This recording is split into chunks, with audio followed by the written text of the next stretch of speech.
വിദ്യാർത്ഥികളില്ലാതെ പ്രവർത്തനം പ്രതിസന്ധിയിലായ കടവല്ലൂർ പഞ്ചായത്തിലെ Arakkal MUM LP സ്കൂളിന്റെ പ്രവർത്തന പുനരാരംഭത്തിന് നടപടികൾ തുടങ്ങി.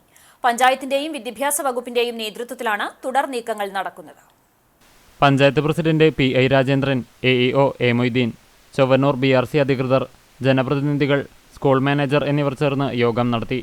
കടവല്ലൂർ പഞ്ചായത്തിലെ ആദ്യ സ്കൂളായ MUM LP സ്കൂളിൽ നിലവിൽ ഒരൊറ്റ വിദ്യാർത്ഥി പോലും പഠിക്കാത്ത സാഹചര്യമാണ്.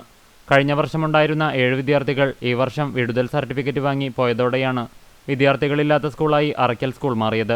അധ്യാപക ബാങ്കിൽ നിന്ന് നിയമിച്ച ഒരു അധ്യാപിക ദിവസവും സ്കൂളിലെത്തുന്നുണ്ട്. 1 നൂറ്റാണ്ടിലധികം പഴക്കമുള്ള സ്കൂളിന്റെ ഇപ്പോഴത്തെ അവസ്ഥ CCTV വാർത്തയാക്കിയിരുന്നു. ഇതിനെ തുടർന്നാണ് അധികൃതരുടെ ഇടപെടൽ. ഈ വർഷം നിഷേധിച്ച ഫിറ്റ്നസ് സർട്ടിഫിക്കറ്റ് വീണ്ടെടുക്കുകയാണ് ആദ്യ നടപടി. ഇതിനായി സ്കൂൾ കെട്ടിടം നവീകരിക്കണം. സാമ്പത്തിക പ്രശ്നങ്ങൾ ചൂണ്ടിക്കാട്ടിയാണ് നിലവിലെ ഉടമ പണികൾ നടത്താതിരുന്നത്.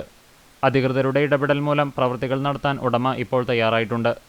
അടുത്ത അധ്യയന വർഷമാകുമ്പോഴേക്കും നവീകരണം നടത്തി പ്രവർത്തനക്ഷമമാകുമെന്നാണ് പ്രതീക്ഷ.